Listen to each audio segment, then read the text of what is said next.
Hello friends, welcome to the modulation institute. This is Devansh Shagaf. कैसे हैं आप लोग? सो आई होप अच्छे ही होंगे। जैसा कि आपको पता है, हम ये इलेक्ट्रॉनिक्स की पूरी सीरीज कवर कर रहे हैं, जिसमें अभी तक EDC 2 जो आपका एनालॉग इलेक्ट्रॉनिक्स 2 था और आपका NATL, ये दो सब्जेक्ट्स के लेक्चर अभी तक आपको मिल चुके हैं। ठीक है, आज जो हम देखने वाले हैं वो हम एक नया सब्जेक्ट स्टार्ट कर रहे हैं, that is EIM, electronics instrument and measurement. ठीक है, ये पहले EIM नाम से था, अभी इसका थोड़ा सा नाम चेंज हो गया। ठीक है, तो अब जो अगर आपको सिलेबस मिला होगा उसमें है ये electronics measurement and trouble shooting करके। ठीक है, तो इसमें एक ट्रबल शूटिंग के 2 यूनिट्स को बस थोड़ा सा ऐड कर दिया गया, तो लगभग सेम है सिलेबस और कोर्स कंटेंट, कुछ अंतर नहीं है। ठीक है, तो इसलिए अगर कुछ लोग पुराने हैं या जो बैक ईयर्स या बैकलॉग्स के पेपर दे रहे हैं तो वो EMI वगैरह से ये EIM नाम से सब्जेक्ट होगा, नहीं तो इलेक्ट्रॉनिक मेजरमेंट और ट्रबल शूटिंग नाम से आपको मिलेगा। ठीक है, तो आज का जो यूनिट हमारा रहने वाला है दैट इज बेसिक है। सबसे पहला यूनिट हम स्टार्ट कर रहे हैं। ठीक है, और जिसमें हम इलेक्ट्रॉनिक इंस्ट्रूमेंट के बारे में सीखेंगे कि इलेक्ट्रॉनिक इंस्ट्रूमेंट्स क्या होते हैं, किस तरीके से उनको यूज किया जाता है फॉर द मेजरमेंट पर्पस, और उससे पहले हम बात शुरू करेंगे मेजरमेंट से। ठीक है, so what do you mean by measurement है? अगर मैं आपसे कहता हूं कि मेजरमेंट क्या है, किसी चीज को मेजर करना, ठीक है, ये तो सबको पता ही है, but how you will measure ना। अगर आपको कोई चीज मेजर करने को दे दी गई तो वो आप कैसे मेजर करते हो? या मैंने आपको बोला कि आप बाजार से कोई सामान लेने गए, या आपको बोल दिया कि 1 किलो चीनी लेके आइए। ठीक है, तो अब आपको कैसे पता है कि 1 किलो चीनी क्या होगी, या 1 किलो चीनी आप कैसे लेके आओगे? अगर मैं आपको कहता हूँ कि भाई 1 किलो चीनी ले आओ, तो कैसे आप 1 किलो चीनी लेके आओगे? तो पहले सीधा सीधा लॉजिक है कि आप बाजार गए। ठीक है, बाजार में आपने जाके उसको बोला कि भाई 1 किलो चीनी दे दो, उसने दे दी, बट क्या आपको मतलब पता कैसे चला कि दिस मच क्वांटिटी को आप 1 किलो कहेंगे, या दिस मच क्वांटिटी को आप 2 किलो कहेंगे, किस क्वांटिटी को आप 1 किलो कहोगे? तो इसमें क्या है, एक रेफरेंस होता है। ठीक है, तो मेजरमेंट में हम जब मेजर करते हैं तो किससे मेजर करते हैं? रेफरेंस के बेस पे मेजर करते हैं। तो रेफरेंस का मतलब क्या है कि जब आप चीनी लेने गए या कोई भी सामान आप लेने गए तो वहां पे 1 kg का उसके पास एक बाट होगा, है ना। अभी मैं नहीं बात कर रहा डिजिटल की, नॉर्मली अगर आप देखो तो 1 किलो का बाट होगा उसके पास ना, और उसने उसको एक पैन में रखा और दूसरे पैन में आपका चीनी रख दिया। ठीक है, और जब वो दोनों लेवल पे आ गए, यानी कि उसने क्या किया, कंपैरिजन किया इस वाले क्वांटिटी का और इस वाले क्वांटिटी का, और जब वो दोनों इक्वल हो गए तो उसने बोल दिया कि भाई ये जो है पर्टिकुलर आपका 1 किलो हो गया, या इतना अमाउंट हो गया। ऐसे लीटर में, ऐसे बाकी चीजों में भी। तो कहने का मतलब ये है कि द मेजरमेंट का अगर प्रोसेस आपसे कोई पूछे, so actually the measurement is a process of the comparison. Measurement क्या है? मेजरमेंट एक प्रोसेस है ऑफ द कंपैरिजन। किसका? कंपैरिजन का, ऑफ एनी क्वांटिटी और अ वैल्यू। अगर आप किसी क्वांटिटी या वैल्यू का कंपैरिजन करते हैं, ठीक है, with its pre defined standard. ठीक है, तो comparison of any value with its pre defined standard. कहने का मतलब एक स्टैंडर्ड आपने सेट कर दिया है पहले से कि भाई 1 किलो इतना होगा, 1 लीटर इतना होगा, एक ठीक है, मीटर इतना होगा, जो भी आपने बोल दिया। तो कोई भी स्टैंडर्ड आपने सेट किया हुआ है, और स्टैंडर्ड के साथ अगर आप कंपैरिजन कर रहे हैं किसी पर्टिकुलर सर्टेन वैल्यू का, तो उसको हम क्या बोलेंगे? उसको हम मेजरमेंट के नाम से जानते हैं। ठीक है, तो अब यहां पर ही वो मेजरमेंट की बात शुरू होती है। इसी टर्म्स में अगर हम इलेक्ट्रॉनिक इंस्ट्रूमेंट की मेजरमेंट की बात करें कि भाई आपको इलेक्ट्रिकल क्वांटिटीज को अगर मेजर करना है, करंट को मेजर करना है, वोल्टेज को मेजर करना है, तो उनके लिए भी एक स्टैंडर्डाइज्ड वैल्यूज है और उसके हिसाब से ही आप उनको कंपेयर करते हैं, और उनकी यूनिट है सबकी। ठीक है, तो उनको हम डिटेल में देखेंगे। चलिए शुरू करें। तो ये डेफिनेशन मैंने आपको बता दी जनरल कि व्हाट इज मेजरमेंट। ठीक है, जो अभी बताई वही है ये, सेम, इसको आप पढ़ लेना। अब अगर आपको मेजरमेंट करना है तो मेजरमेंट के लिए क्या क्या रिक्वायरमेंट होनी चाहिए, मतलब क्या क्या चीजें होनी चाहिए? तो सबसे पहला तो है कि एक कॉमन मेथड होना चाहिए आपके पास। मेथड का मतलब कोई एक एक्सेप्टेबल मेथड जिसके थ्रू आप मेजर कर रहे हैं, चाहे आपके पास वो बाट है, चाहे तराजू है, चाहे आपके पास एमीटर है, वोल्ट मीटर है। यानी कि एक सबसे पहला एक मीनिंगफुल मेजरमेंट के लिए सबसे पहले एक स्टैंडर्ड का होना जरूरी है, एक स्टैंडर्ड इक्विपमेंट का होना जरूरी है, और आफ्टर दैट आप उसके बाद फिर क्या इनपुट दे रहे हो, है ना, उसके ऊपर आपका सेकंड नंबर पे मेजरमेंट डिपेंड करता है। तो पहला फैक्टर है कि आपके पास एक स्टैंडर्ड हो, एक स्टैंडर्ड जो है वो इंस्ट्रूमेंट होना चाहिए, और दूसरा क्या होना चाहिए, हमारे पास उसका इनपुट होना चाहिए, किस तरीके का इनपुट होगा। तो ये 2 चीजें उसमें जरूरी हैं। ठीक है, तो इसके अलावा द मेजर फंक्शंस, ठीक, तो ये तो खैर ऐसा ही है, इसको आप छोड़ सकते हैं ना। अब मेजरमेंट के दो मेथड है, एक डायरेक्ट एक इनडायरेक्ट, ठीक है, दो तरीके से आप चीजों को मेजर कर सकते हैं। सो डायरेक्ट मेथड का मतलब क्या है कि जहां पर एग्जैक्ट मतलब सीधे से सीधे आपको वैल्यू दिख रही है, वहां आपको स्टैंडर्ड भी दिख रहा है, आपको चीजें भी समझ आ रही हैं।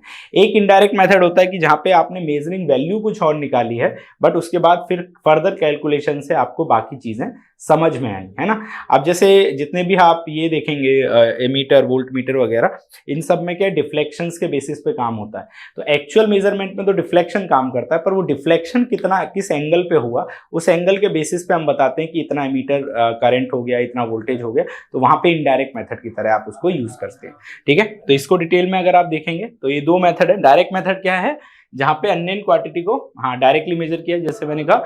और इनडायरेक्ट में क्या है कि यहाँ पर आप जो है उसके हाँ मतलब डायरेक्ट उसको वैल्यू को नहीं कर रहे, स्टैंडर्ड को मेजर, किसी उसके प्रैक्टिकल फॉर्म को मेजर करते हैं, तो ये हमारा इनडायरेक्ट मेथड होता है, ठीक है। तो ये फुली थ्योरी सब्जेक्ट है, जैसा मैंने आपको बाकी चाहे आपने ईडीसी पढ़ा, ईडीसी में भी थोड़ा बहुत न्यूमेरिकल डेरिवेशंस, ब्लॉक डायग्राम्स ये सब थे।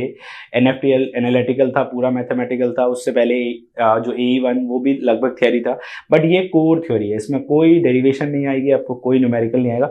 बस ये बेसिक जो आपको थ्योरी इसमें लिखी है, ये पीपीटी आपको मिल जाएगी, उस पर पढ़ लेना। और मेन है इसमें जो ब्लॉक डायग्राम, जो सर्किट्स बने हैं ना, बस उनको याद रखना है आपको, और कुछ नहीं है, ठीक है। तो नेक्स्ट क्या है इसके पास, इंस्ट्रूमेंट एंड मेजरमेंट सिस्टम, ठीक है। अब ये मेजरमेंट सिस्टम किस तरीके से काम करता है, ठीक है। तो इसका एक पूरा ब्लॉक डायग्राम है, इसको छोड़ते हैं, आपको मैं एक ब्लॉक डायग्राम दिखाता हूँ। अच्छा, उससे पहले इंस्ट्रूमेंट के टाइप्स है, मतलब अलग अलग तरीके से इंस्ट्रूमेंट कैसे इवॉल्व हुए, या इसको आप इवोल्यूशन भी कह सकते हैं, और बेसिकली ये ही कैटेगरीज भी हैं, है ना। अगर आप इंस्ट्रूमेंट की एक कैटेगरीज के फॉर्म में भी जाओ तो तीन तरीके से हम कैटेगराइज कर सकते हैं, मैकेनिकल, इलेक्ट्रिकल और इलेक्ट्रॉनिक इंस्ट्रूमेंट्स को, ठीक है। यानी कि जो सबसे पहले से मेरा मतलब है कि बहुत पहले अगर आप देखोगे तो इनिशियली जब इंस्ट्रूमेंट्स बनने शुरू हुए थे तो उसमें मैकेनिकल फंक्शनिंग बहुत ज्यादा होती थी, है ना, चीजों को। जैसे अगर आपने सनडायल के बारे में सुना हो, या इस तरीके की घड़ियां थी कि बहुत बड़े बड़े उसमें जो जिस तरीके के पेंडुलम्स हैं उनको घुमाने के लिए ना बहुत बड़ी पुली, लीवर, ये सब चीजें, यानी कि मैकेनिकल फोर्सेस से वो सारी चीजें चलती थी, और उसमें तब जाके चीजों को मेजर करते थे। बट इसमें स्टेबिलिटी के चांसेस बहुत कम थे, मतलब आउटपुट में आपको वेरिएशन मिल सकता था, स्टेबल आउटपुट कई बार नहीं मिलता है। तो ये मैकेनिकल इंस्ट्रूमेंट्स के डिसएडवांटेज थे। फिर हमारे पास इलेक्ट्रिकल इंस्ट्रूमेंट्स आ गए, ठीक है। इलेक्ट्रिकल हालांकि अभी भी अवेलेबल है, जो इंडिकेटिंग टॉर्क्स वगैरह पे काम करते थे, ठीक है। अगर आपको पता हो तो उसमें क्या होता है, एक टॉर्क जनरेट होती है, ठीक है। दो हमारी इंडक्शन प्लेट्स होती है, मैग्नेटिक प्लेट्स, और उनके बीच में आपको कंडक्टर रखते हैं, और टॉर्क के बेसिस पे ये जो है अपने मूवमेंट करते हैं, और उससे हम मीटर, वोल्ट मीटर, ये सारी चीजों को मेजर करते हैं। Same with the electronic instrument, अब सेमीकंडक्टर और आईसीज के बेसिस पे उनको डिजाइन करने लगे, और ये भी हम अब यूज करते हैं इलेक्ट्रॉनिक मेजरमेंट के लिए, ठीक है। इसमें CRO, डिजिटल मल्टीमीटर, ये सब अभी आप इसमें पढ़ने वाले हैं, ठीक है। नेक्स्ट, ठीक, इसके अलावा दो तरीके के और हैं क्लासिफिकेशन में। अच्छा, जो पीछे मैंने बताया वो एक कैटेगरी है, एवोल्यूशन के हिसाब से चीजें कैसे अपडेट हुई। यहाँ पे क्या है, एब्सोल्यूट और सेकेंडरी दो तरीके के मेजरमेंट इंस्ट्रूमेंट है। एब्सोल्यूट में क्या है, जो सीधे डायरेक्ट वैल्यू, यानी कि जो मैग्नीट्यूड को मेजर करते हैं, जैसे 5 एम्पियर करंट, 10 एम्पियर, सीधे आपको मैग्नीट्यूड दिया, वैल्यू दी डायरेक्ट। और एक है जो आपको कैलिब्रेशन में वैल्यू देंगे, मतलब सीधे वैल्यू नहीं दी, बट वो एक डिफ्लेक्शन दिखा दी उन्होंने। जैसे गैल्वेनोमीटर जो है वो डिफ्लेक्शन शो करता है, तो वो सेकेंडरी मेजरमेंट का डिवाइस है, ना कि प्राइमरी में या एब्सोल्यूट में जो आएंगे वो एमीटर और वोल्ट मीटर आएंगे, ठीक है।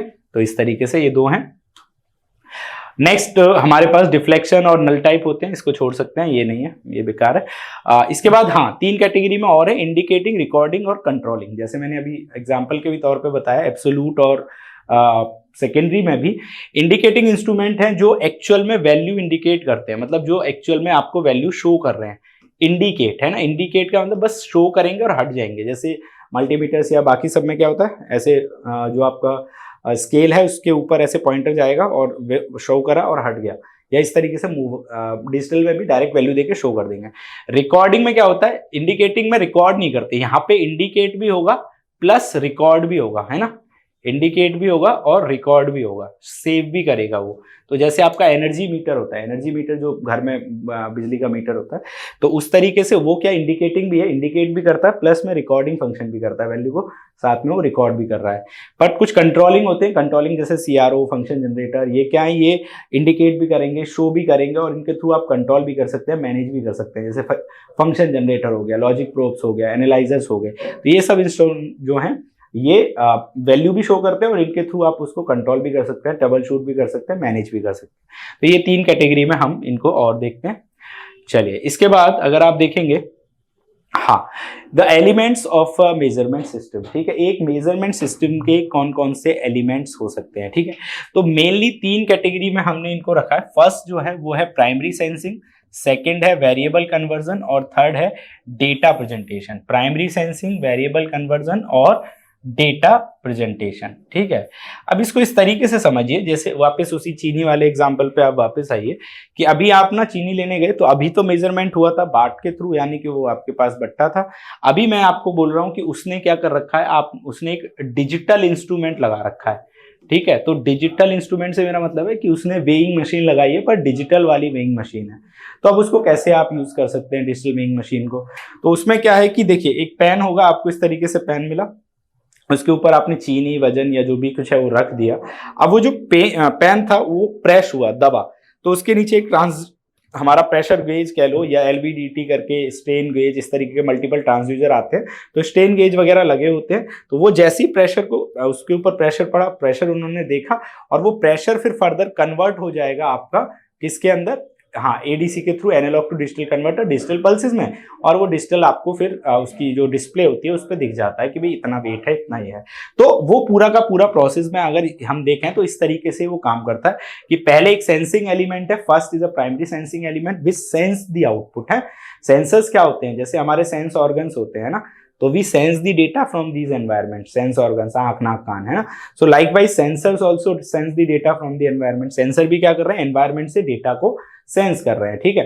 तो अब वहां पे एनवायरमेंट नहीं है, वहां पे सेंसर क्या है कि आप जो भी चीज परचेज कर रहे हो, है ना, तो पर्टिकुलर वेइंग, है ना, अगर वेइंग मशीन की बात कर रहा हूं तो आप उस पर वजन रख रहे हो, तो उसने उस वजन को सेंस किया है ना, तो प्रेशर को सेंस किया, और प्रेशर को कन्वर्ट किया रेजिस्टेंस से इलेक्ट्रिकल सिग्नल में, और वो एनालॉग से फिर कन्वर्ट हुआ डिजिटल में।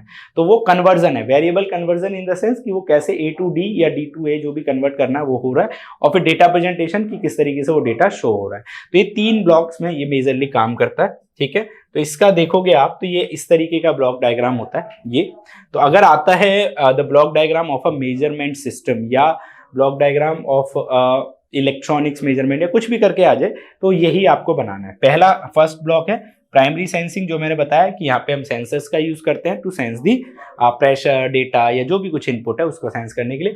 सेकंड भी है वेरिएबल कन्वर्जन, यहाँ पे आप करंट, मतलब जो भी सिग्नल यहाँ से जनरेट हुआ उस, है ना भाई, यहाँ से तो सपोज प्रेशर जनरेट हुआ, फिर उसको आप कन्वर्ट करोगे एनालॉग सिग्नल में, फिर वो सिग्नल मैन्युपुलेट होगा, है ना, जिस तरीके से भी आपको उसको नीडेड है उस हिसाब से चेंज होगा, फिर वो ट्रांसमिट होगा डिजिटल होकर के, और फाइनली वो फिर जो है आपके डिस्प्ले के ऊपर ऐसे 0 1 2 ऐसे करके वो शो हो जाएगा, ठीक है। तो इस तरीके से पूरा का पूरा ये काम करता है हमारा मेजरमेंट सिस्टम, ठीक है। चलिए, गुड। अब नेक्स्ट क्या है, कैरेक्टरिस्टिक्स, ठीक। अब देखिए, आपने मेजरिंग इंस्ट्रूमेंट्स के बारे में देखा कि भाई ठीक है, मेजरिंग इंस्ट्रूमेंट्स क्या होते हैं, किस तरीके से काम करते हैं, ये तो हमें पता चला। बट अगर मैं पूछता हूं कि what are the characteristics of measuring instrument, या आप किन कैरेक्टरिस्टिक्स पे कह लो, या फीचर्स पे कह लो, या कुछ भी, कि किन बेसिस पे आप ये पहचानोगे कि भाई ये इंस्ट्रूमेंट बहुत अच्छे हैं, ये इंस्ट्रूमेंट बहुत खराब हैं, है ना भाई। कुछ ना कुछ फीचर्स तो होते हैं, कैरेक्टरिस्टिक्स तो होते हैं, और या उनके बेस पे उनको कैलिब्रेट करना ईजी होता है मेजरिंग इंस्ट्रूमेंट्स को। तो ये कुछ कैरेक्टरिस्टिक्स हैं जिनके बेसिस पे आप ये आइडेंटिफाई कर सकते हो कि यस, ये बहुत अच्छा इंस्ट्रूमेंट है, या बहुत खराब है, या किस तरीके का इंस्ट्रूमेंट है, ठीक है। तो 2 तरीके से कैरेक्टरिस्टिक्स को हमने डिफाइन किया, first is static, second is dynamic, है ना। इंस्ट्रूमेंट्स की 2 कैरेक्टरिस्टिक्स होती हैं, एक स्टैटिक और एक डायनेमिक। तो नाम से क्लियर होगा आपको, है ना। स्टैटिक का मतलब क्या होता है, स्थिर, जो रुका हुआ है, ठीक है। तो कोई भी ऐसी कैरेक्टरिस्टिक जो टाइम के साथ चेंज ना हो, जो हमेशा फिक्स हो, हमेशा कॉमन रहे, हमेशा एक जैसी रहे, उसको हम स्टैटिक कैरेक्टरिस्टिक बोलेंगे। और डायनेमिक क्या है, जो टाइम के साथ चेंज हो जाए, है ना। जो भी टाइम के साथ अगर आपकी कोई कैरेक्टरिस्टिक्स है जो चेंज हो रही है, तो उसको अपन क्या बोलेंगे, डायनेमिक कैरेक्टरिस्टिक बोलेंगे, ठीक है। तो यहाँ पे बस वही लिखा है, which do not vary with time is static, और which can fluctuate with time is called dynamic, ठीक है। गुड, चलिए नेक्स्ट। तो कौन कौन सी स्टैटिक कैरेक्टरिस्टिक्स होती हैं, तो ये टोटल 15 स्टैटिक कैरेक्टरिस्टिक्स हैं, आपको यहां दिख रही होंगी। First is scale, range, span, accuracy, precision, error, calibration, resolution, threshold, sensitivity, repeatability, reproducibility, readability, linearity, drift और हिस्टेरेसिस। ये 15 हैं टोटल, ठीक है। अब आपको ध्यान ये रखना है कि कई बार 4 मार्क्स में इन 15 के सिर्फ नाम ही आ जाते हैं, 1-2 नंबर में तो डेफिनेशंस आएंगी इन सबकी, बट पूरा का आपको नाम भी आ सकता है कि right the names of all static characteristics. तो इनके नाम भी याद होने बहुत जरूरी हैं, ठीक है। ये अपने आप में तो है ही हैं, बट इनके नाम आपको जरूर पता होने चाहिए, 4 मार्क्स में बहुत बार पूछा गया है क्वेश्चन। और मतलब ये 15 नाम अगर आपको याद है तो ये जिसे कहते हैं 4 नंबर फ्री के हैं, बट इसमें जितने भी याद है ना, आप लिख के तो आओगे ना, एटलीस्ट 10 याद हो 10 लिख के आना, है ना। 5 याद हो 5, आपको ऐसा है कि वो 4 मार्क्स का क्वेश्चन है तो नंबर तो नहीं कटेंगे, ठीक है। चलिए, तो ये इनके नाम सबके याद रखने हैं। अब इनको समझते हैं एक एक करके कि ये क्या क्या होते हैं। तो सबसे पहले बात आती है स्केल रेंज, ठीक है। तो रेंज से मतलब है कि जो आपका डिवाइस है, चाहे वो मीटर है, चाहे मल्टीमीटर है, चाहे वोल्ट मीटर है, चाहे कोई भी मीटर है, ठीक है, या वेइंग मशीन ही है, तो हर की कैपेसिटी होती है कि भाई इतने से ज्यादा नहीं मेजर कर पाएगा, है ना। जैसे रेडियो है, रेडियो का बैंड है 80 से 108 है, तो उसकी उतनी कैपेसिटी है, ठीक है। आपका एमीटर है तो वो 0 से 200 मिली एम्पियर तक हम कहते हैं इतना मेजर कर लेगा, या 500 मिली एम्पियर तक मेजर कर लेगा, या 1000 कर लेगा, जितनी भी उसकी कैपेसिटी है। तो उसको हम क्या बोलेंगे, रेंज, कि भाई इस पर्टिकुलर रेंज से ऊपर वो मेजर नहीं करेगा, ठीक है। तो ये the maximum and minimum value of a scale is called range, ठीक है। तो रेंज किसको कहते हैं, कि जो भी एक स्केल है उसकी मैक्सिमम और मिनिमम जो भी वैल्यू होगी उसको अपन रेंज बोलेंगे, ठीक है। तो ये बस यहाँ पे एग्जाम्पल दिया हुआ है, खत्म। Next is span. स्पैन क्या हो गया, देखो स्केल का रेंज है और span is the difference between range, है ना। रेंज क्या है कि भाई 0 से मानो 100 तक कोई चीज मेजर करेगा, ठीक है, तो ये तो रेंज हो गई, ठीक। बट स्पैन क्या होगी, डिफरेंस हो गया, 100 माइनस 0, है ना, मैक्सिमम माइनस मिनिमम, तो इस वो आ गया आपका डिफरेंस। तो इसको अपन क्या बोलेंगे, स्पैन बोलेंगे। तो स्पैन डिफरेंस होता है मिनिमम और मैक्सिमम वैल्यू के बीच में, और रेंज कितना मिनिमम टू मैक्सिमम आप मेजर कर रहे हो उसको अपन रेंज बोलते हैं, ठीक है।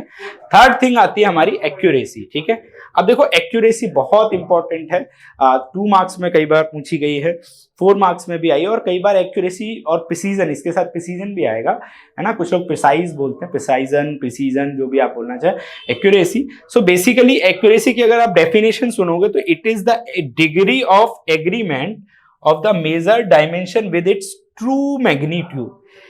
इनका मतलब ये जो इंग्लिश में लिख दिया, इसका एक जो स्थिर मतलब है वो ये है कि एक्यूरेसी का मतलब है कि आप किसी वैल्यू के, देखो होता क्या है जब हम बात कर रहे हैं ना मेजरमेंट की, तो हम क्या करते हैं, मेजरमेंट में हम कंपैरिजन करते हैं। कंपैरिजन का मतलब कि एक मैंने कोई वैल्यू मेजर की और इसको मैं इसकी ट्रू वैल्यू का मतलब जो स्टैंडर्ड वैल्यू है, जो सेट वैल्यू है, जो पहले से हमें पता है, उससे हम कंपेयर करते हैं कि भाई इसके मुकाबले ये कम है या ज्यादा है।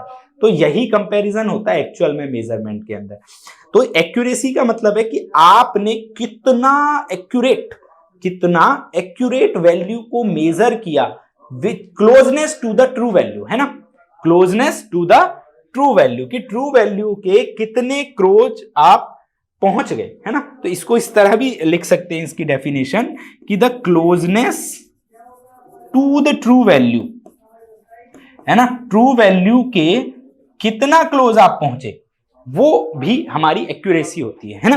कि भाई आप मेजर ट्रू, मानो किसी चीज की ट्रू वैल्यू जो है वो 2 थी, ठीक है, अब आप मेजर कर रहे हो तो 1.9 मेजर किया, 1.99 मेजर किया, 1.99999 मेजर किया, तो ये ज्यादा एक्यूरेट वैल्यू मानी जाएगी ना, जितनी वैल्यू ज्यादा होती है। या 1.97 किसी ने मेजर किया, किसी ने 1.98 मेजर किया, किसी ने 1.9 मेजर किया, या 99 मेजर किया, तो ये ज्यादा एक्यूरेट वैल्यू है।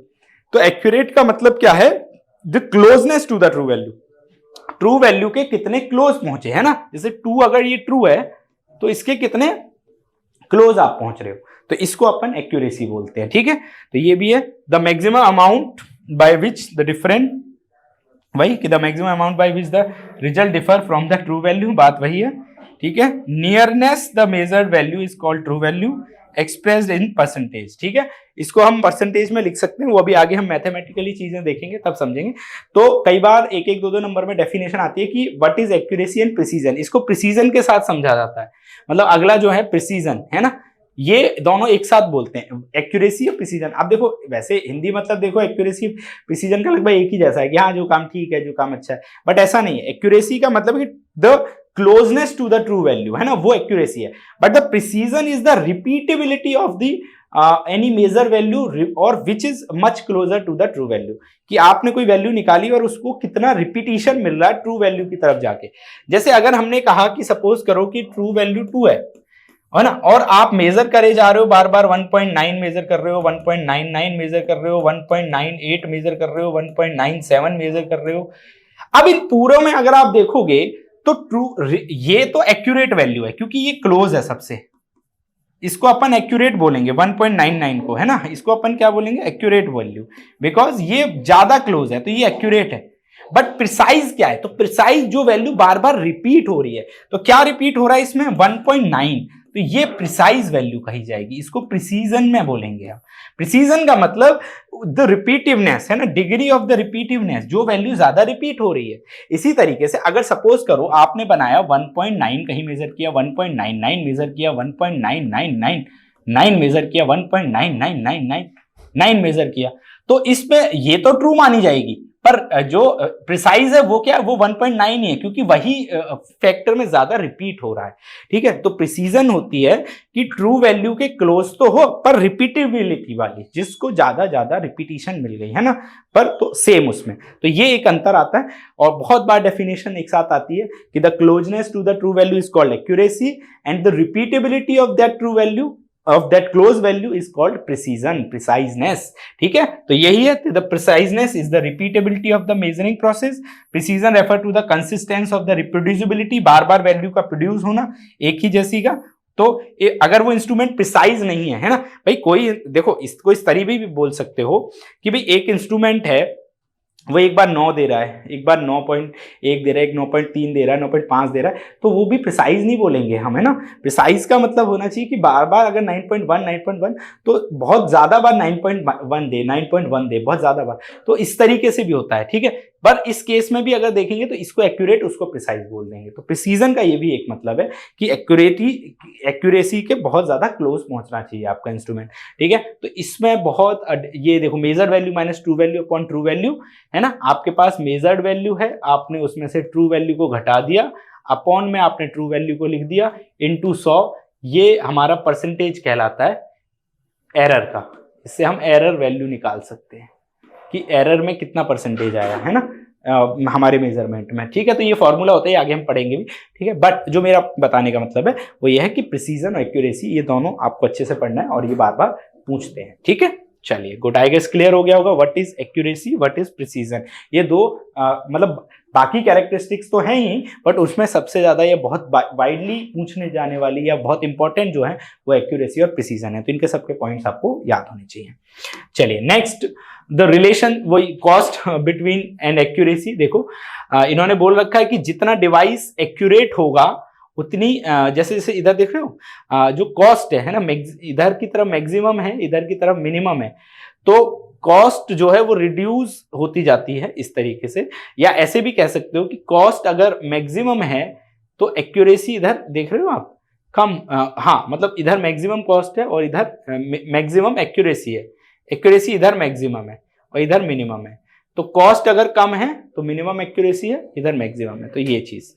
ठीक है, तो डिफरेंस बिटवीन प्रिसीजन एक्यूरेसी वही कि precise but not accurate, accurate but not precise, precise and accurate, not precise and accurate. देखो जैसे ये वाला पहला जो केस है, प्रिसाइज बट नॉट एक्यूरेट, कहने का मतलब एक वैल्यू है जो ये वाली जो अंदर वाला गोला ये ट्रू वैल्यू है, ये ट्रू वैल्यू है, अंदर वाला गोला जो है वो ट्रू वैल्यू है ना। अब सपोज करो एक इंस्ट्रूमेंट है वो बार बार रिपीट वैल्यू दे रहा है, मतलब बार बार 1.8 दिया जा रहा है, 1.8 दिया जा रहा है, 1.8 दिया जा रहा है, पर ट्रू वैल्यू आपकी 2 है।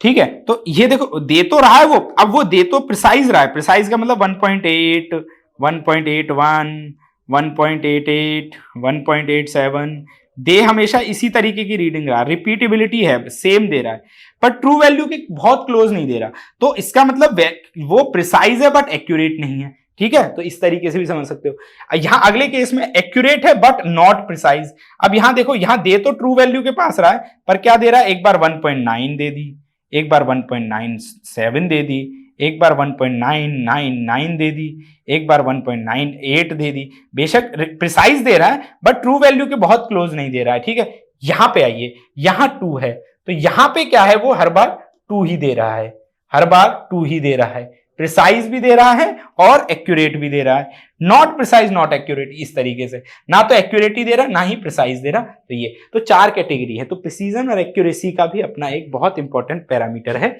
ये भी आपको समझना है। ठीक है, कि क्या प्रिसाइज है, क्या एक्यूरेट है। ठीक है, चलिए good. Next we have error. अब देखो एरर जो होता है ना, एरर का मतलब क्या है, एरर सीधा सीधा है, error is a difference. Error का मतलब क्या है, true value minus measured value, है ना, ट्रू माइनस मेजर्ड। हालांकि इन्होंने मेजर्ड माइनस ट्रू लिख रखा है, वो भी आप लिख सकते हैं कि भाई जो मेजर किया उसमें से ट्रू को घटा दो, पर ये नेगेटिव एरर माना जाता है ना, क्योंकि इसमें नेगेटिव आने के चांस होते हैं। बाकी ये दोनों फॉर्मूले ठीक है, आप कोई सा भी इसमें ले सकते हैं, एक में बस नेगेटिव पॉजिटिव इतना अंतर है और कुछ नहीं है। ये एरर नेगेटिव है, मेजर माइनस ट्रू और ट्रू माइनस वो, तो इससे ये फॉर्मूला बन जाता है एरर का ही, जो मैंने आपको बताया, VM measure value minus true value upon true into 100। तो इससे हम परसेंटेज एरर निकाल सकते हैं इन रिलेटिव एरर। तो ये फिजिक्स में भी पढ़े होंगे आपने ना एरर्स, तो ये वही सब एरर है जो फिजिक्स में पढ़े थे। चलिए नेक्स्ट, अगली हमारी जो कैरेक्टरिस्टिक आती है that is a calibration. So calibration का मतलब क्या होता है, हम कहते हैं ना कि ये इंस्ट्रूमेंट बहुत ज्यादा कैलिब्रेटेड नहीं है, बहुत ज्यादा ठीक नहीं है, या सही से आउटपुट नहीं दे रहा है, तो वो उसी तरीके से उसको रिलेट करते हैं। तो बेसिकली कैलिब्रेशन क्या है कि कैलिब्रेशन का सीधा सीधा मतलब है कि it set the operation and establish the relationship between the value indicated by the instrument and corresponding values of the standards. कि भाई कोई भी जो इंस्ट्रूमेंट है जो वैल्यू दे रहा है, क्या वो जो स्टैंडर्ड्स हमने सेट किए हैं उसके हिसाब से उनके अकॉर्डिंग या उनके अनुरूप वैल्यू दे रहा है या नहीं दे रहा है, तो उसको कैलिब्रेटेड है ना। अगर सपोज आपने स्टैंडर्ड सेट किया 1 किलो के हिसाब से, और वो उतना मेजर ही नहीं कर रहा है, या कम मेजर कर रहा है या ज्यादा मेजर कर रहा है, तो ये कहेंगे ना इंस्ट्रूमेंट कैलिब्रेटेड नहीं है। कहने का मतलब जो हमने स्टैंडर्ड सेट किए हैं, क्या वो उनके अनुरूप मेजरमेंट दे रहा है या नहीं दे रहा है, बस ये चीज है और कुछ नहीं है। ठीक है, नेक्स्ट वी हैव, और एक्यूरेसी से ही कैलिब्रेशन का पता चलता है। अगर इंस्ट्रूमेंट एक्यूरेट नहीं दे रहा है तो उसका कैलिब्रेशन इसका मतलब खराब है। The resolution is the minimum change of the smallest increment of the measured value that can be detected with a certainty by the instrument। ठीक है, इसी को सेलेक्टिविटी की तरह भी देखते हैं, ठीक है, या सेंसिटिविटी की तरह भी देखते हैं। बेसिकली रिजोल्यूशन का मतलब क्या है कि भाई हमारा जो इंस्ट्रूमेंट है वो अगर हमारी मेजरिंग में बहुत मिनिमम चेंज भी हुआ, मतलब 0.1 या 0.0001% भी 1 भी चेंज हुआ, तो उसको भी डिटेक्ट कर ले, है ना। The ability of instrument to detect the minimum change, तो हम कहेंगे बहुत हाईली रेजोल्यूटेड है, हाई रिजोल्यूशन है इस डिवाइस का या इस पिक्सल का या इस इंस्ट्रूमेंट का, कि ये मिनिमम से मिनिमम चेंज को भी डिटेक्ट कर लेता है, तो उसको अपन क्या बोलेंगे, रेजोल्यूशन बोलेंगे। द स्मॉलेस्ट चेंज और इंक्रीमेंट, है ना, किसी क्वांटिटी में हुआ और उसने डिटेक्ट कर लिया, पकड़ लिया इंस्ट्रूमेंट ने, so that is called the resolution of, तो हम कहेंगे उस डिवाइस का रिजोल्यूशन हाई है, तभी वो डिटेक्ट कर ले रहा है बहुत जल्दी। ठीक है, नेक्स्ट वी हैव थ्रेशोल्ड। हाँ, ठीक है, थ्रेशोल्ड क्या होता है, एक मिनिमम लेवल होता है कि भाई इतना जब तक नहीं मिलेगा उसको मिनिमम वोल्टेज, तब तक वो आउटपुट नहीं देगा। यानी कि the minimum amount of voltage और अ सप्लाई और अ करंट या कुछ भी, कि इतना मिलेगा तो उसके बाद ही जीरो से ही हलेगा, तभी डिटेक्ट करना शुरू करेगा। इतना मिनिमम भी अगर नहीं मिल रहा है तो वो उसको जीरो से आगे नहीं जाएगा, वो उसको डिटेक्ट करके नहीं देगा। तो इसको कहते हैं अपन थ्रेशोल्ड, है ना, कि मिनिमम कितना चाहिए ही चाहिए किसी चीज को स्टार्ट होने के लिए, है ना। जैसे कहते हैं ना कि गाड़ी में पेट्रोल इतना तो हो ही तब तो स्टार्ट होगी, नहीं है तो बिल्कुल स्टार्ट ही नहीं होगी, तो उस तरीके से थ्रेशोल्ड। ठीक, नाउ द सेंसिटिविटी। यस, अब देखो एक चीज और है, ये बहुत अच्छी टर्म है, इसको भी अलग से एक्सप्लेन करा है सेंसिटिविटी को, क्योंकि जैसे प्रिसीजन, एक्यूरेसी, ये सब अलग अलग से आने वाली टॉपिक भी हैं, बाकी स्पैन, जोन, रेंज वेंज ये 1-1, 2 नंबर में वैसे ही आती है। सेंसिटिविटी अलग से भी आ सकती है। सेंसिटिविटी का मतलब है the ratio of the magnitude of output signal to the magnitude of the input signal, कि भाई आउटपुट सिग्नल जो था उसका मैग्नीट्यूड अपॉन इनपुट सिग्नल का मैग्नीट्यूड। बेसिकली कहने का मतलब यहां भी जो है ना वो चेंज को ही डिनोट करना का है कि भाई इनपुट हमने दिया, उसके हिसाब से आउटपुट में कुछ चेंज हुआ तो उसका रेशियो सेंसिटिविटी कहलाएगा। बट इसको भी आप रिजोल्यूशन से डिटेक्ट कर सकते हैं कि भाई इनपुट देते ही आउटपुट में कितनी जल्दी चेंज आ गया। तो जितनी जल्दी चेंज आ गया, जितनी फास्ट चेंज आ गया, वो तो रिजोल्यूशन हो गया, है ना, कि भी इतनी फास्ट, इतनी जल्दी उसने चेंज कर दिया, तो इसको तो रिजोल्यूशन कह देंगे। ठीक है, डिटेक्ट कर लिया, the ability of this particular device, कि भाई इसकी एबिलिटी है कि उसने उस चेंज को डिटेक्ट कर लिया। बट क्या वो ऐसा डिवाइस है कि उसने चेंज को डिटेक्ट किया और वो चेंज आउटपुट में रिफ्लेक्ट हुआ?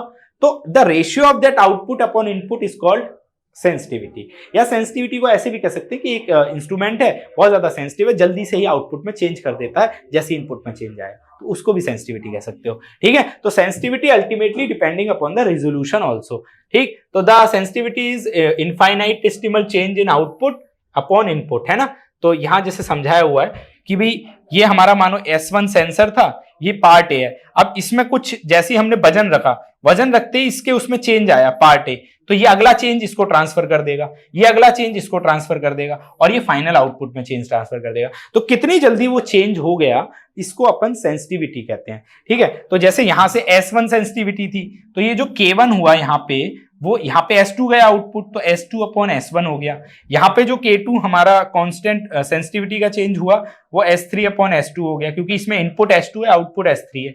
जो इसमें K3 हमारा हुआ, वो क्या हो गया, S4 अपॉन S3 हो गया। ठीक है, ऐसे हमारे 4 इधर टोटल आउटपुट आ गए हैं। तो इस तरीके से भी कह सकते हो कि जो फाइनल आएगा, फाइनल हमारा जो बना है ना, फाइनल क्या बना, जो फाइनल सेंसिटिविटी बनी वो क्या बनेगी, that K is equal to K1 into K2 into K3। तो K1 क्या था हमारा K1 था S2 अपॉन S1, K2 था हमारा S3 अपॉन S2, है ना, और ये था हमारा K3 S4 upon S1, sorry S3 था, तो ये 2 से 2 कट गया, 3 से 3 कट गया, तो हमारा जो K बचा, टोटल सेंसिटिविटी क्या आई, S4 अपॉन S1। तो मैंने क्या बोला कि सेंसिटिविटी की डेफिनेशन, द फाइनल चेंज, जो फाइनल मैग्नीट्यूड में चेंज है वो, और अपॉन इनिशियल जो इनपुट था उनके मैग्नीट्यूड का जो भी रेशियो होगा उसको ही हम क्या बोलेंगे, सेंसिटिविटी बोलेंगे। ठीक है, तो इस तरीके से भी आप कह सकते हैं। ठीक है, तो सेंसिटिविटी अच्छा खासा 4 मार्क्स में अलग से भी आता है, तो इतना बड़ा आप लिख सकते हैं उसमें पूरा।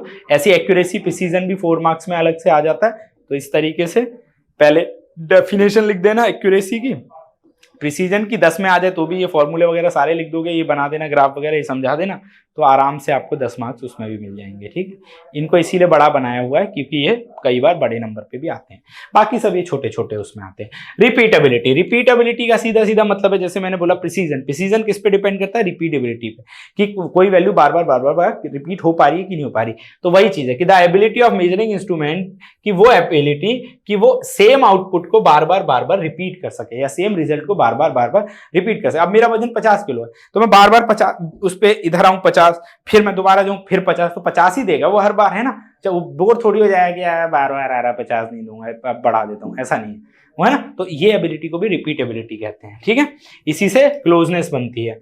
रिप्रोड्यूसिबिलिटी भी सेम ही है, ठीक है, बट इसका मतलब है इस different operator, different startup, different unit, कि आंसर तो रिप्रोड्यूस कर रहा है सेम एक जैसा, बट अलग अलग कंडीशंस में भी कर पाए। ठीक है, मानो यहाँ घर पे है, यहाँ भी कर रहा है, हम बाहर हिमालय पे लेके तो वहां भी कर रहा है, कहीं और लेके वहां पे भी। तो इन्वायरमेंटल फैक्टर या किसी अदर फैक्टर से वो उसमें इफेक्ट ना पड़े, तो उसको रिप्रोड्यूसिबिलिटी कहते हैं। रीडेबिलिटी का मतलब बस इतना है कि जो यूजर है उसको छोटे से छोटे चेंज भी समझ आए, पढ़ने में आए, वो पढ़ सके, तो ये रीडेबिलिटी होती है। तो ये सब छोटी मोटी डेफिनेशन है, ये 1-1, 2-2 नंबर में पूछते हैं, पढ़ लेना। ड्रिफ्ट थोड़ा अच्छा पूछते हैं कई बार। ठीक है, जैसे मैंने बोला ना, वो जो इंपॉर्टेंट है उनको सबको हमने अलग से एक्सप्लेन किया। सो बेसिकली ड्रिफ्ट का मतलब क्या है, सो ड्रिफ्ट माने हिलना, है ना, जैसे आपने पढ़ा है। So drift is the variation of the output for a given input cause due to change in the sensitivity of the instrument. कहने का मतलब कि जब उसकी सपोज करिए किसी तरीके से इंस्ट्रूमेंट की सेंसिटिविटी खराब हो गई है ना, या गड़बड़ हो गई या सही हो गई, तो उस सेंसिटिविटी की वजह से जो आउटपुट और इनपुट में चेंज हो जाता है, ड्रिफ्ट हो जाता है, अपने उससे हट जाता है, उस तरीके को उसको हम ड्रिफ्ट कहते हैं। ठीक है, बहुत अलग अलग चेंजेस से ड्रिफ्ट हो सकता है। प्राइमरी सोर्सेज अकर इस केमिकल चेंजेस की वजह से, मैकेनिकल स्ट्रेसेस की वजह से, आपकी स्पिंडल ढीली हो गई, पिन ढीली हो गई, स्प्रिंग ढीली हो गई, कुछ भी हो सकता है। ठीक है, कॉम्प्लेक्स फिनोमिना है जो अलग अलग इफेक्ट शो करता है। एक्यूरेसी और प्रिसीजन पे इससे इफेक्ट पड़ेगा ड्रिफ्ट से। ठीक है, तो अलग अलग तरीके का ड्रिफ्ट होता है। Zero, sensitivity, combined. Zero drift क्या है कि जहां पे वो जीरो ही दे रहा है आउटपुट, कोई आउटपुट आ ही नहीं रहा है ना, तो वो सेंसर हिल नहीं रहा, ड्रिफ्ट हो गया है। सेंसिटिविटी में दे तो रहा है बट कम दे रहा है या एक्यूरेट रिजल्ट नहीं दे रहा, हल्का हल्का सेंसिटिव है, और ये कंबाइंड ड्रिफ्ट। ठीक है, तो इस तरीके से ये ड्रिफ्ट के बारे में, तो ये कई बार 4 मार्क्स में आ जाता है, तो इसको लिख देना बस, खत्म। ड्रिफ्ट का मतलब चेंज से है। यहां समझा रखा है कैसे ड्रिफ्ट हो रहा है। जीरो में देखिए कोई चेंज नहीं है, थोड़ा सा प्रेशर पड़ा तो हल्का सा ही चेंज आ गया है ना। अब ये देखो, ये डॉटेड वाला एक्चुअल आउटपुट है, पर जीरो में अपने आउटपुट से चेंज हो गया, यहाँ पे थोड़ा सा ड्रिफ्ट हुआ, यहाँ पे बिल्कुल ही ड्रिफ्ट हो गया, तो ये ड्रिफ्ट का चेंज है। ठीक है, चलिए नेक्स्ट आता है हिस्टेरेसिस। हिस्टेरेसिस जो है हमारा, ये भी एक इंपॉर्टेंट फिनोमिना है, बट ये डिपेंड करता है कि भाई जब इनपुट चेंज हो रहा है एक दूसरी डायरेक्शन में, तो उसके अपोजिट डायरेक्शन में भी अगर इनपुट चेंज हो जाए तो उसको हिस्टेरेसिस कहते हैं। जैसे भाई हमने कोई सिग्नल था उसको दूसरी दिशा में लाके नेगेटिव किया, ये भी ग्राफ है वही, तो हमें किसी चीज को जीरो तो यहाँ पे करना था, बट वो जीरो हुई यहाँ जाके, नेगेटिव में जाके। ठीक है, तो इसको हिस्टेरेसिस कहते हैं कि सम टाइम आपको क्या करना पड़ेगा, एरर बनानी पड़ेगी आउटपुट में। Is defined the magnitude of error caused in the output for a given value when it's value approach from opposite direction. जब उसकी वैल्यू अपोजिट डायरेक्शन में जाती है तो उस वजह से इसको हम ड्रिफ्ट मतलब कहते हैं कि अपोजिट डायरेक्शन में जाके अगर किसी सिग्नल को हमें जीरो करना पड़े तो उसको हम हिस्टेरेसिस कहेंगे। बेसिकली ये मैग्नेटिक जो हमारे इंस्ट्रूमेंट्स होते हैं उनमें ज्यादा यूज होता है, क्योंकि मैग्नेटिक में एक रेजिडुअल मैग्नेटिज्म बच जाता है कई बार। तो स्पीकर्स हो गए, मैग्नेटिज्म या जहां पे भी मैग्नेट का यूज हो रहा है, तो उनकी वजह से ये बैकलैश, इलास्टिक डिफॉर्मेशन, ये सब चीजें हमें देखने को मिलती हैं कि बहुत देर बाद वो सर्किट ऑन करने के बाद भी, ऑफ करने के बाद भी उसमें पावर रह गई, या बहुत देर तक की नॉइज आई, फिर धीरे धीरे बंद हुआ, फिर इस तरीके की चीजें हमें बाद में समझ में आती है। ठीक है, next, hysteresis can be eliminated. अलग अलग तरीके से एलिमिनेट कर सकते हैं इसको, तो इसके लिए जो तरीके हैं वो हमारे रेजिडुअल मैग्नेटिज्म वगैरह को हटाने के तरीके होते हैं, तो इसको हम क्या बोलेंगे, हिस्टेरेसिस बोलेंगे। ठीक है, तो ये एक छोटा सा है, इसको भी पढ़ लेना, कोई ज्यादा बड़ा इसमें नहीं। ठीक है, फिर आती है हमारी कुछ डायनेमिक कैरेक्टरिस्टिक। डायनेमिक का सीधा सीधा मतलब क्या है, वो कैरेक्टरिस्टिक जो चेंज हो सकती है ना। अभी तक जितनी हमने पढ़ी वो सब स्टैटिक थी। ठीक है, जितनी हमने पढ़ी ये कौन थी, ये सारी की सारी स्टैटिक थी, 15 की 15। अब हम पढ़ेंगे डायनेमिक, यानी कि जिनको चेंज किया जा सकता है या जो टाइम के साथ चेंज होती हैं। Speed of response, measuring lag, fidelity, overshoot. Speed of response का मतलब क्या है कि भाई आपने जो है क्या करना है कि जैसे ये टाइम इस तरीके से ऐसे ऐसे चलता है। ठीक है, तो अभी सपोज करो रिस्पॉन्स जल्दी हो रहा है या कम हो रहा है, या उसको कई बार क्या होता है, एजिंग इफेक्ट होता है। इस एजिंग इफेक्ट की वजह से आपके पॉइंटर्स हिल जाते हैं, या मशीन्स में क्रैक आ गया, या और कोई दिक्कत है, तो रिस्पॉन्स का टाइम डिले हो गया, घट गया, तो उससे एक्यूरेसी, प्रिसीजन, बाकी सब पे मतलब एक्यूरेट है, प्रिसाइज है, आउटपुट तो सब सही दे रहा है, ड्रिफ्ट वगैरह, पर सेंसिटिविटी थोड़ी खत्म हो गई, रेजोल्यूशन कम हो गया, स्पीड ऑफ रिस्पॉन्स स्लो हो गया। जैसे अभी आप मुझे सुनते रहेंगे, पढ़ते रहेंगे, तो अभी तो आपसे मैं क्वेश्चन पूछूं जल्दी जल्दी आंसर दोगे, पर धीरे धीरे आप भी एज ए इंस्ट्रूमेंट ढीले हो जाओगे और आपका स्पीड ऑफ रिस्पॉन्स डाउन हो जाएगा। तो ये वो चीज है। ठीक है, तो रैपिडिलिटी के बारे में है। Next, measuring lag. Measuring lag का मतलब होता है कि जो मेजरिंग क्वांटिटी में आने वाला डिले, कि भाई वैल्यू हमने रखी तो वो इसी से डिपेंड कर रहा है कि भाई कितना रिटार्डेशन हो रहा है, कितना लैग हो रहा है मेजरिंग के दौरान। ठीक है, फिडिलिटी क्या है, फिडिलिटी भी वही है, the degree of the closeness with which the system indicate और records the signal which is impressed upon it. कहने का मतलब कि जब रिप्रोड्यूसिबिलिटी हो रही है या रिपीटेबिलिटी जब हो रही है तो कितना कितना क्लोज वो बार बार जा पा रहा है।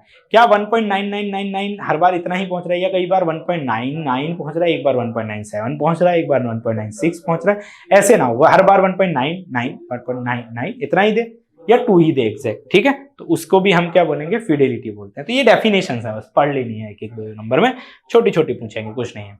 Next, overshoot. ओवरशूट कुछ नहीं है, बकवास की चीज है कि ये because of mass and inertia moving part जो होते हैं वो कई बार इमीडिएटली रेस्ट में नहीं आते हैं ना, जैसे ऐसे आपने एकदम किया, अब वो हुआ, अब उसके बाद वो आउटपुट डाउन हो गया तो वो यूं करके हिलता रहेगा, ये ओवरशूट है ना, कि ऑक्सीलेशन है पर डैम्ड ऑक्सीलेशन है, धीरे धीरे हो रही है। ठीक है, पहले तो उसने एकदम आउटपुट दिया, फिर डैम्ड होगी, ऑक्सीलेशन धीरे धीरे खत्म हो रही है। ठीक है, तो ये डैम्ड ऑक्सीलेशन में चलता है ऐसे, फिर थोड़ी देर में जाके रुकेगा, तो इसको ओवरशूट कहते हैं कि इमीडिएटली वो रेस्ट में नहीं आता। ठीक है, धीरे धीरे वहां पे हिलता है थोड़ा थोड़ा, है ना, डैम्ड, फिर वो जाके खत्म होता है, तो इसको ओवरशूट कहते हैं। बस इतना ही है। ठीक है, डेफिनेशन में पढ़ लेना है, कुछ नहीं है। Now errors in measurement. ठीक है, अब जाहिर सी बात है जब हम मेजरमेंट करते हैं तो मेजरमेंट में स्टैटिक, डायनेमिक, बहुत सारी कैरेक्टरिस्टिक्स तो हमने देखी और ये चीजें होती हैं, पर एरर आने के भी तो चांस हो सकते हैं, एरर भी तो हो सकता है उसमें। तो एरर्स क्या होती है मेजरमेंट के अंदर? ठीक है, तो अभी मैंने आपको बताया एरर क्या है, कि एरर बेसिकली द डिफरेंस इतनी ट्रू एंड मेजर्ड वैल्यू, है ना। एरर क्या है? Difference between true and measure value. True और मेजर वैल्यू के बीच का जो डिफरेंस है वो एरर कहलाता है। ठीक है, बट वो तो एक हमारा एब्सोल्यूट एरर हो गया, या उसको हम मैथमेटिकल एरर की टर्म्स में देखते हैं, बट उसके अलावा कुछ जनरल एरर भी है ना, ये आपने फिजिक्स में भी पढ़े होंगे, यहाँ पे भी है। सो बेसिकली एक होती है ग्रॉस एरर, जिनको हम मिस्टेक्स कहते हैं, कि हम करना नहीं चाह रहे या हमसे गलती से हो गई, तो उनको मिस्टेक्स, ग्रॉस एरर। आप करते करते मेजर कर रहे थे, कुछ चीज हिल गई, सही से स्केल पे नहीं बिठाया, जीरो एरर सेट नहीं कर पाए, कुछ भी कर लिया, तो दीज आर द मिस्टेक्स जो हम ग्रॉस एरर के टर्म में देखते हैं। कुछ हमारी सिस्टमैटिक एरर होती हैं, जो हमारी सिस्टम की वजह से होती हैं, जिसमें इंस्ट्रूमेंटल एरर है कि भाई इंस्ट्रूमेंट में ही कोई खराबी थी, है ना, आपका जीरो एरर सेट नहीं था, या इंस्ट्रूमेंट कैलिब्रेट नहीं था सही से, उसका रिजोल्यूशन खराब था, या कुछ भी, तो वो इंस्ट्रूमेंट की वजह से जो हो रही है। एनवायरमेंटल एरर, है ना, कहीं कहीं ह्यूमिडिटी, प्रेशर, टेम्परेचर, ये जो हमारे एनवायरमेंट के फैक्टर्स होते हैं, इनकी वजह से भी हमारा जो है वो एरर जनरेट होता है। ठीक है, तो ये एनवायरमेंटल एरर का भी एक फैक्टर है इसमें। दूसरा हमारे पास आता है ऑब्जर्वेशनल। ऑब्जर्वेशनल ये ह्यूमन एरर जैसा है, कि आप स्केल था, थर्मामीटर में देख रहे हो, सीधे से नहीं देखा, यूं टेढ़ा देख लिया, ऐसे देख लिया, वैसे देख लिया, तो कई बार ऑब्जर्वेशन के चक्कर में भी आपका जो है वो एरर होने के चांस रहते हैं। ठीक है, नेक्स्ट वी हैव रैंडम और रेजिडुअल या एक्सीडेंटल एरर। एक्सीडेंटल एरर भी होती है कि आप करना नहीं चाहते थे, गलती से हो गया, ध्यान नहीं दिया, या कुछ एकदम आप कर रहे थे, कोई आ गया सडनली तो हिल गया, है ना, तो एक्सीडेंटल हो गया, मतलब आप नहीं करना चाह रहे थे। तो इनके नाम से इनकी डेफिनेशन है, बस ये ऐसे लिख देनी कि ये होती है, ये होती है, थियरी में आएगा, और कुछ इसमें ज्यादा आपको नहीं लिखना। ठीक है, तो ये वही बता रखा है ग्रॉस एरर क्या होती है। ठीक है, समझा दिया, बस खत्म। सिस्टमैटिक, इंस्ट्रूमेंट, एनवायरमेंटल, वही सब जो मैंने बोला अभी वही लिखा हुआ है। रेजिडुअल एरर अगेन आपका एक्सीडेंटल एरर होती है जो बताई है। ठीक है, फिर आती है, यहां से हम एक तरीके से मैथमेटिकल एरर की बात करते हैं। मैथमेटिकल एरर का मतलब क्या हो गया, कि जो एरर है वो हमें पता है, error value is measured value minus true value, ऐसे कह लो, है ना, माइनस ट्रू। इसको ऐसे कह लो, एरर को हम डेल्टा से डिनोट करते हैं, कि डेल्टा ए और A M is your measured और A T is your true value, ये हमारा एरर होता है। अब ये जो एरर निकल के आया, इसको अपन बोलते हैं एब्सोल्यूट एरर। क्या बोलेंगे? एब्सोल्यूट, कि जहां मेजर्ड और ट्रू का डिफरेंस हो। अब इसी तरीके से अगर हम ए एम और ए टी को अपॉन में रख दें, है ना, और इसमें ये रख दें, तो इसका मतलब हुआ कि delta A by A T, error value upon true value. तो ये जो delta A by A T होता है, इसको अपन बोलते हैं रिलेटिव एरर। ये रिलेटिव एरर है, ठीक है, जिसमें फ्रैक्शन ऊपर है और बाकी वैल्यू नीचे है। और अगर आप डेल्टा ए बाई टी को 100 से डिवाइड कर दो, ए टी को, ठीक है, तो ये क्या बन जाएगा? परसेंटेज एरर हो जाएगा। तो ये मैथमेटिकल एरर होते हैं, इनसे कैलकुलेट करके एरर निकाली जाती है। तो इन पे कोई न्यूमेरिकल डेरिवेशन नहीं आएगा, बस ऐसे ही है। फिर आती है एरिथमेटिक मीन। एरिथमेटिक मीन कुछ नहीं है कि फॉर एग्जांपल आपने एक काम करो, एक वैल्यू थी ट्रू वैल्यू, जिसकी ट्रू वैल्यू 5 थी, है। अब आपने एक रीडिंग मेजर करी, पहली AM1 जो पहली रीडिंग की वो आपने की 4.7, जो दूसरी वैल्यू मेजर की वो की 4.8, तीसरी वैल्यू आपने कभी गलती से मेजर कर ली 4.9, चौथी वैल्यू आपने मेजर करी 4.97, ऐसी पांच वैल्यू आपने मेजर कर ली। तो ये है ना। अब ये क्या है, तो इस तरीके से एरर क्या निकलेगा इसमें, है ना, आपको हर में से घटानी पड़ेंगी, है ना, एरर वैल्यू में से 4.7 घटाओ 5 में से, तो एक एरर निकलेगा। फिर 4.7 में से घटाओ 4.8 घटाओ 5 में से, ठीक है, फिर 4.9 घटाओ, फिर 4.97 घटाओ, और जो टोटल निकल के आया उसको मतलब 5 है तो 5 से डिवाइड कर दो, ठीक है। तो ये जब डिवाइड करके निकलोगे तो ये जो निकलेगा ये मीन एब्सोल्यूट एरर होता है। क्या निकलता है? मीन एब्सोल्यूट एरर, कि जो टोटल एरर है उसका मीन क्या है। तो हम एरर का एरिथमेटिक मीन भी निकाल सकते हैं जब हमारे पास मल्टीपल मेजरिंग वैल्यूज होती हैं, ठीक है। तो ये वही एरिथमेटिक मीन के बारे में बताया हुआ है, ठीक। नेक्स्ट, ठीक। तो विद दिस, तो यही था इसमें। थैंक यू वेरी मच, ठीक। ये इस तरीके से यूनिट 1 आपकी कंप्लीट होती है। यूनिट 1 में इतना ही है, इससे ज्यादा है नहीं। सिलेबस पूरा आप देख लेना खोल के। सिर्फ स्टैटिक और डायनेमिक कैरेक्टरिस्टिक्स के बारे में बताना था इंस्ट्रूमेंट की, वो हमने बता दिए। जो जो इंपॉर्टेंट कैरेक्टरिस्टिक है, accuracy, precision, drift, reproducibility, sorry वो आपका सेंसिटिविटी है ना, और फिडिलिटी या ड्रिफ्ट या ओवरशूट वगैरह, ये जो है इंपॉर्टेंट, इनको पढ़ जाना है अच्छे से। यही पूछेंगे, इससे अलावा इसमें नहीं कुछ ज्यादा आता, ठीक है। एक एक 2-2 मार्क्स की इसमें डेफिनेशन ज्यादा आएंगी। 10 मार्क्स का तो क्वेश्चन रेयर बनेगा। 4 मार्क्स में जो मैंने आपको बताया एक्यूरेसी, प्रिसीजन वगैरह, यही सब पूछे जाते हैं, ठीक है। या सबके नाम पूछ लिए जिस तरीके से मैंने पहले ही आपको बताया था, ठीक है। तो यही सब है, इससे ज्यादा इसमें कुछ नहीं आएगा, ठीक है। तो आई गेस आपको ये समझ आया होगा। कोई भी डाउट होते हैं तो जरूर पूछेगा। मिलते हैं आपसे जब तक अगली यूनिट में, नेक्स्ट लेक्चर में। तब तक के लिए bye bye, thank you very much, see you then.